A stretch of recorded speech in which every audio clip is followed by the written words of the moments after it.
Assalamu alaikum everyone, this is me Mashal Khan Safi and you are watching Mashal Khan Official।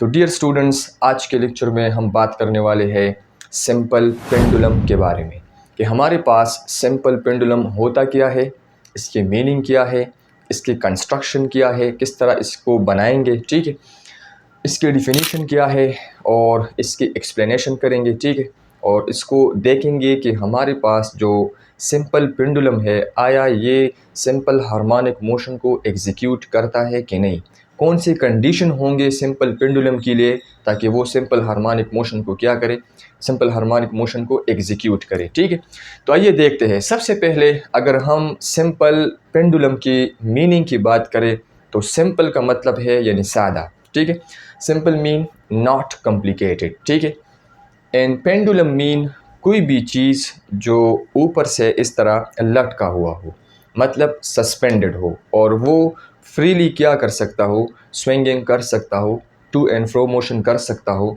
Oscillation कर सकता हो, ठीक है, इसको हम कहते हैं सिंपल पेंडुलम।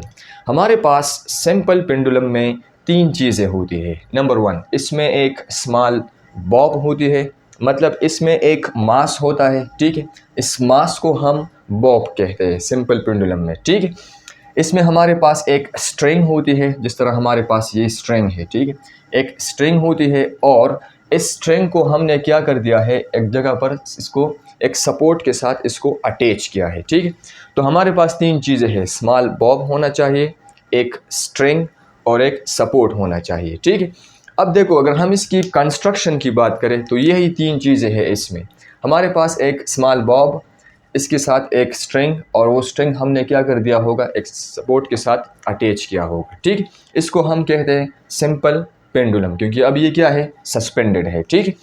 अगर हम इसकी डिफिनीशन की बात करें कि हम इसको किस तरह डिफाइन करेंगे तो देखो, a simple pendulum consist of a small Bob of mass m। हमारे पास क्या है, एक सिंपल पेंडुलम में हमारे पास एक स्मॉल मास होती है जिसको हम बॉब कहते हैं और इसका मास क्या है, m है। अब ये किस तरह होगा, suspended from a fix point, ये क्या होगा, सस्पेंडेड होगा, ऊपर से नीचे की तरफ इस तरह लटका हुआ होगा, ठीक है, फ्रॉम अ फिक्स पॉइंट, कहाँ से, एक फिक्स पॉइंट से, सो इट में स्विंग फ्रीली, ताकि ये क्या कर सके, आसानी से स्विंग कर सके, टू एंड फ्रो मोशन कर सके।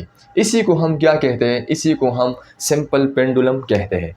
अब हम ये देखते हैं कि हमारे पास सिंपल पेंडुलम, क्या ये simple pendulum simple harmonic motion को एग्जीक्यूट करता है कि नहीं। अगर simple pendulum simple harmonic motion को एग्जीक्यूट करता है तो इसके लिए कुछ कंडीशन होंगी। हमारे पास कंडीशन क्या है, नंबर वन, इसमें हमने जो स्ट्रिंग लिया है, ये जो स्ट्रिंग हमने लिया है ये किस तरह होगा, ये वाला, ठीक है, जो स्ट्रिंग हमने लिया है, number one, string should be light and inextensible. Condition number one ये है कि स्ट्रिंग जो है ये बिल्कुल लाइट होगा, लाइट मीन हल्का होगा, और इनएक्सटेंसिबल होगा, इसमें किसी भी किस्म का चेंज नहीं आएगा, इसके लेंथ में किसी भी किस्म का चेंज नहीं आएगा, ठीक है, number one. Number two, Bob should be small, ये जो बॉब है, मास है, ये क्या होने चाहिए, ये स्मॉल होने चाहिए और हैवी होना चाहिए, ठीक है।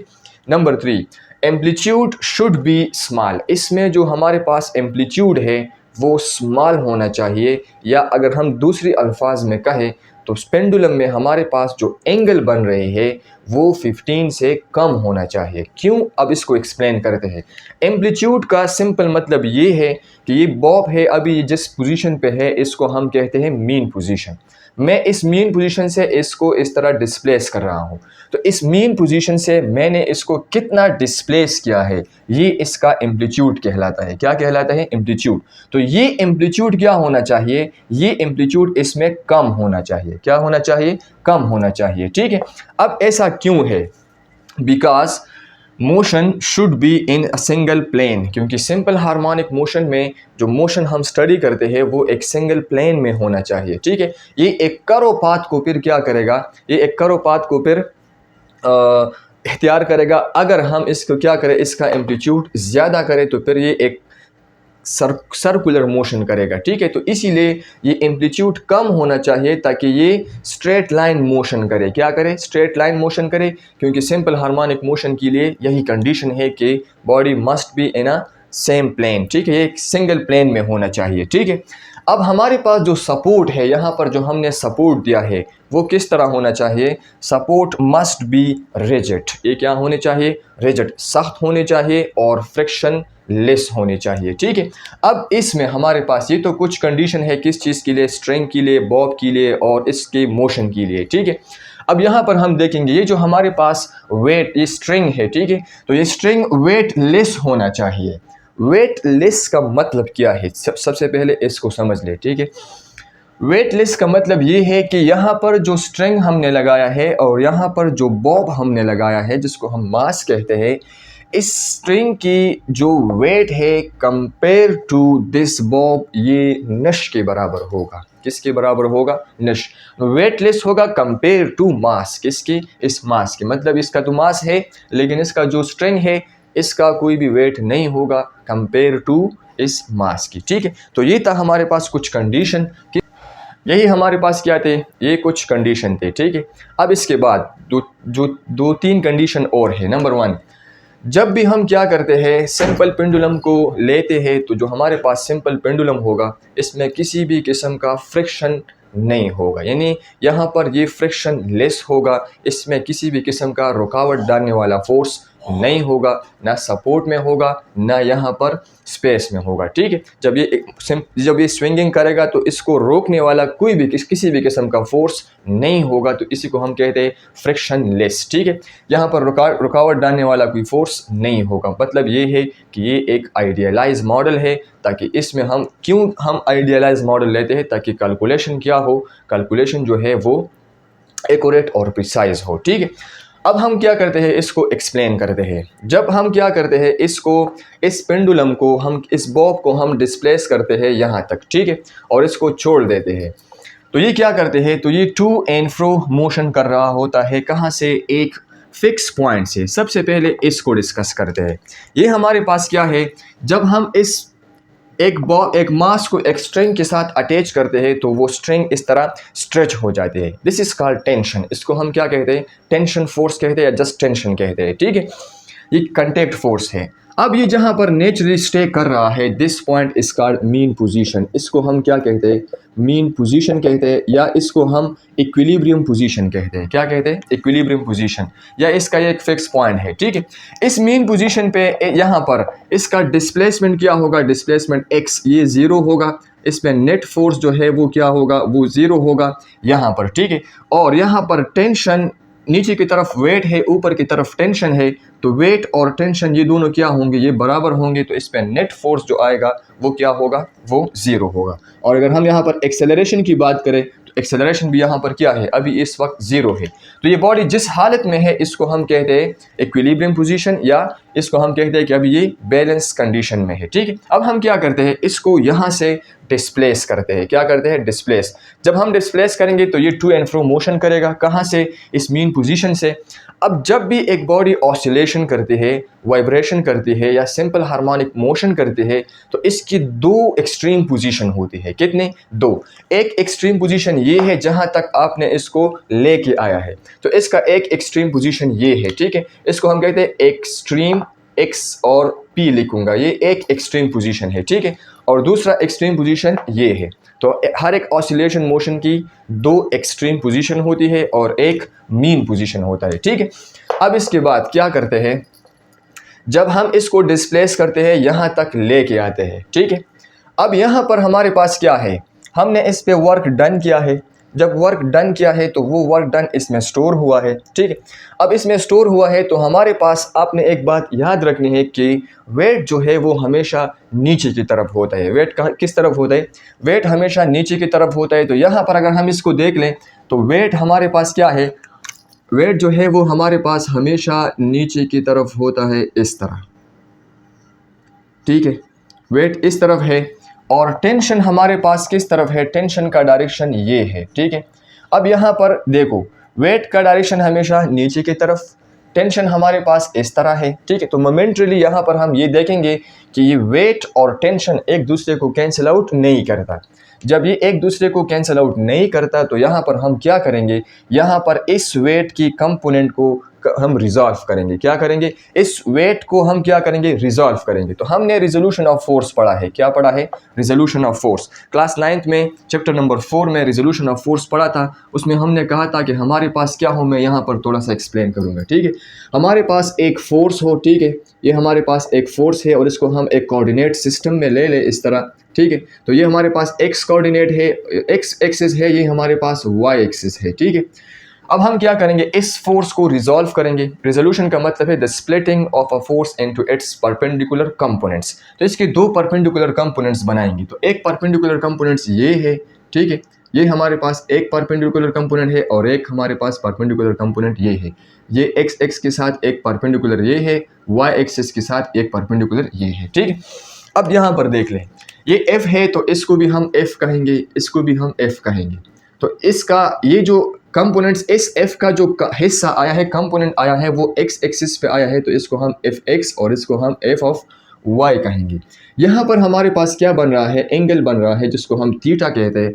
थीटा के सामने वाले को हम क्या कहते हैं, परपेंडिकुलर कहते हैं। थीटा के नीचे वाले को हम बेस कहते हैं और सबसे जो लार्जेस्ट है इसको हम हाइपोटेन्यूज कहते हैं। हमने ये ऑलरेडी क्लास 9 में पढ़ा है, ठीक है। अब देखो, एफ ऑफ एक्स बेस के साथ हम क्या लगाते हैं, एफ ऑफ एक्स के साथ हम कॉस थीटा लगाते हैं और एफ ऑफ वाई के साथ हम साइन थीटा लगाते हैं। याद रखना है ये रेशो है। जब हम ट्राइंगल को डिस्कस करते हैं तो ट्राइंगल में हमारे पास यही 3 रेशो होते हैं, sine theta, cos theta and tangent theta, ठीक। तो ये हमारे पास एक वेक्टर, एक फोर्स है जिसको हमने रिजॉल्व किया। यहाँ पर हम क्या करेंगे, इस जो बॉब है यहाँ पर, इसका जो वेट है वो नीचे की तरफ है, तो इसको मैं कहूँगा डब्ल्यू। और इसको हम क्या करते हैं, रिजॉल्व करते हैं into its two perpendicular components, ठीक है। एक कंपोनेंट इसका बनेगा ये वाला, ठीक है, ये एक कंपोनेंट इसका ये वाला है, ठीक है, और एक कंपोनेंट इसका बनेगा ये वाला। तो इसके ये दो कंपोनेंट्स बन गए जो एक दूसरे की क्या है, परपेंडिकुलर है। थीटा के ये थीटा है, ठीक है। याद रखना है ये जो थीटा है और ये जो थीटा है ये सेम होना चाहिए, ठीक है। फॉर एग्जाम्पल अगर ये एक परपेंडिकुलर एक पैरेलल लाइन है तो एक पैरेलल लाइन ये है, एक पैरेलल लाइन ये है। जब कोई बॉडी ऊपर से उसको कट करेगा इस तरह, ठीक है, क्रॉस करेगा, तो उसके साथ जो एंगल बनेगा ये इसके साथ भी होगा, ठीक है। तो ये एंगल आपने यहाँ पर बनाना है, यहाँ पर नहीं बनाना है, ठीक है, यहाँ पर बनाना है और यहाँ पर जो एंगल बनेगा ये दोनों सेम होने चाहिए, ये वाला, ठीक है, ये याद रखना है। अब यहाँ पर देख ले, यहाँ पर थीटा है तो थीटा के सामने वाले को हम क्या कहते हैं, थीटा के सामने वाले को हम परपेंडिकुलर कहते हैं। तो ये डब्ल्यू ऑफ वाई ये होगा बराबर होगा साइन थीटा की, और इस थीटा के सामने वाले, थीटा की नीचे वाले को हम बेस कहते हैं। तो ये डब्ल्यू ऑफ एक्स ये बराबर होगा कॉस थीटा की, ठीक है, और ये हमारे पास हाइपोटेन्यूज है। तो हमारे पास इसकी ये दो कंपोनेंट बन गई, एक परपेंडिकुलर कंपोनेंट है, एक हमारे पास दोनों परपेंडिकुलर कंपोनेंट्स है, एक हमारे पास ये है, एक ये है। अब यहाँ पर हम क्या कहते हैं, वेट बराबर है एम जी की, तो हम यहाँ पर लिखेंगे कि M G is equal to cos theta, और यहाँ पर हम क्या लिखेंगे कि M G is equal to cos theta, नहीं, इसकी जगह हम लिखेंगे एम जी कॉस थीटा और यहाँ पर हम लिखेंगे एम जी साइन थीटा।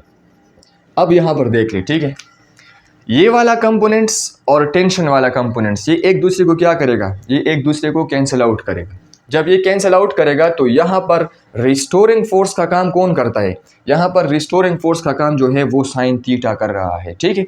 तो ये एक एमसीक्यूज है, आपसे पूछा जाएगा कि सिंपल पेंडुलम में हमारे पास रिस्टोरिंग फोर्स का काम कौन सा कंपोनेंट कर रहा है इस वेट का, तो वो W M G sine theta है। क्या है, साइन थीटा। तो मैं यहाँ पर लिखूंगा इस तरह, ठीक है। देखो कि हमारे पास मैथमेटिकली अगर हम इसकी डेरिवेशन करें, ठीक है, मैथमेटिकली, ठीक है, यहाँ पर देख लें,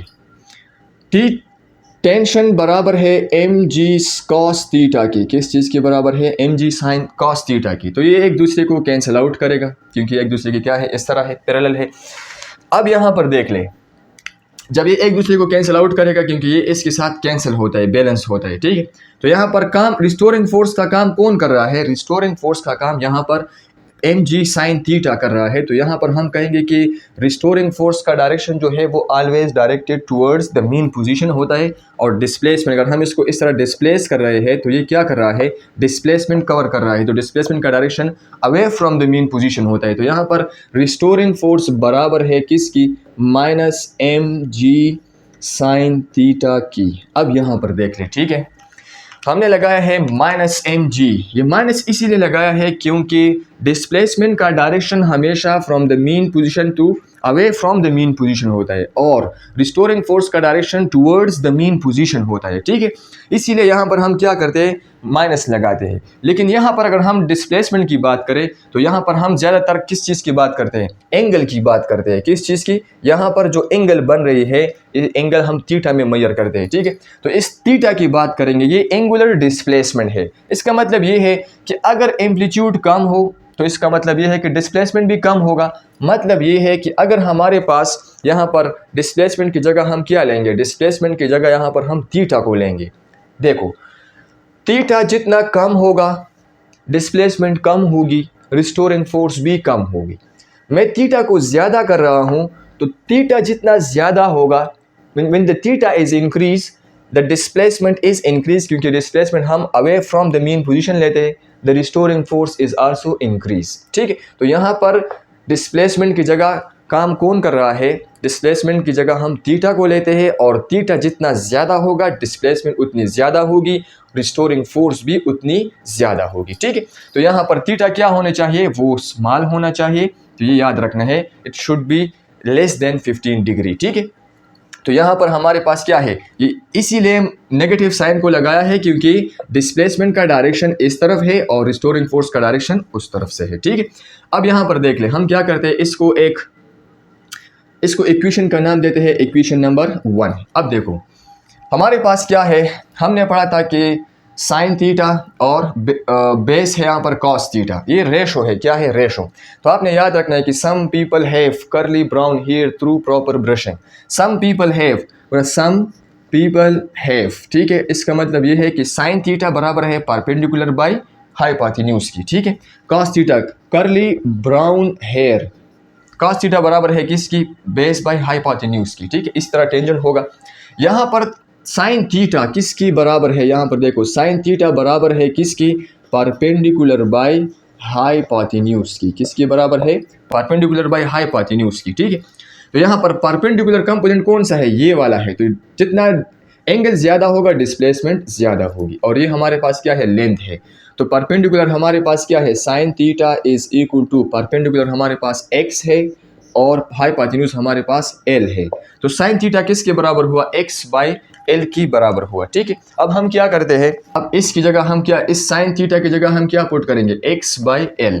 तो मैं यहाँ पर लिखूंगा कि if restoring force is equal to mg sine theta की जगह x बाई l। अब हमने पढ़ा था कि मास जो है ये क्या है, मास कांस्टेंट होती है, g acceleration due to gravity constant होती है, l हमने कहा था कंडीशन में कि ये n एक्सटेंसिबल है, ये भी कांस्टेंट है। तो ये तीनों हमारे पास कांस्टेंट है। जब हम कांस्टेंट को ख़त्म करते हैं तो प्रोपोर्शनलिटी साइन को लेके आते हैं। तो हम लिखेंगे कि F restoring force is directly proportional to minus, ये सारे कांस्टेंट है तो सिर्फ x रहेगा। एक कंडीशन तो ये है कि restoring force is directly proportional to the displacement. अब हम क्या करते हैं, जब हम इसको यहाँ से रिलीज करते हैं तो इसमें क्या प्रोड्यूस होगा, इसमें एक्सेलरेशन प्रोड्यूस होगा। क्या, according to Newton second law of motion, वो क्या कहता है कि F is equal to ma, F किसके बराबर है, ma की। तो दिस इक्वेशन नंबर 1 में इस F की जगह हम क्या पुट करेंगे, इस F की जगह हम, इन इक्वेशन नंबर 1 इस F की जगह हम क्या पुट करेंगे, ma पुट करेंगे। तो मैं यहाँ पर लिखूंगा कि ma is equal to ma, इस F की जगह ma is equal to mg sine theta minus mg sine theta. ये हम, ठीक है। अब देखो ये m के साथ क्या हो जाएगा, कट जाएगा, ठीक है। Acceleration is equal to minus g sine theta. अब साइन थीटा किसके बराबर है, sine theta x by l की बराबर है। यहाँ पर दो तरीकों से आप इसको एक्सप्लेन कर सकते हैं, मैंने एक सिंपल वाला लिया है, ठीक है। इसकी जगह मैं क्या पुट करूँ, a is equal to minus G X by L. अब x l जो है और g है ये दोनों कांस्टेंट है, तो हमारे पास क्या रहेगा, A is directly proportional to minus X. जब तो ये दो कंडीशन है किसकी, सिंपल हार्मोनिक मोशन की। सिंपल हार्मोनिक मोशन को हमने डिफाइन किया था कि अ टाइप ऑफ पीरियोडिक और oscillatory motion in which the acceleration or in which the restoring force or the acceleration is directly proportional to the displacement from the mean position, and restoring force or acceleration is always directed towards the mean position। ये हमेशा क्या होगा, mean position की तरफ होगा, तो इसको हम कहते हैं simple harmonic motion। So simple pendulum execute simple harmonic motion। ये हमारे पास क्या करते हैं, सिंपल हार्मोनिक मोशन को एग्जीक्यूट करता है अगर हम इसमें कुछ कंडीशन को इन्वॉल्व करें। ठीक है, तो ये था हमारे पास क्या, ये था हमारे पास सिंपल पेंडुलम कि इसमें हमारे पास एक बॉब होगा, एक स्ट्रिंग होगा, और वो क्या करेगा, फ्रीली जो है फ्रिक्शन लेस होगा एंड एक्सटेंसिबल होगा और ये मूव करेगा। ठीक है, यहाँ पर देख ले, अगर हम इसको यहाँ तक लेके आते हैं तो इस एक्सट्रीम पोजीशन पे, ये एक्सट्रीम नंबर 1 है, इस एक्सट्रीम पोजीशन पे यहाँ पर इसकी वेलोसिटी क्या होगी, 0 होगी। इस मीन पोजीशन पे जब यहाँ से आएगा तो यहाँ पर रुकेगा नहीं, जब रुकेगा नहीं बिकॉज ऑफ किसकी वजह से, इनर्शिया की वजह से, इनर्शिया की वजह से ये रुकेगा नहीं, तो ये इस पॉइंट पे आएगा और यहाँ से तेज़ी से जाएगा, तो यहाँ पर वेलोसिटी मैक्सिमम होगी, क्या होगी, मैक्सिमम। यहाँ पर अगर हम काइनेटिक एनर्जी की बात करें तो काइनेटिक एनर्जी भी यहाँ पर मिनिमम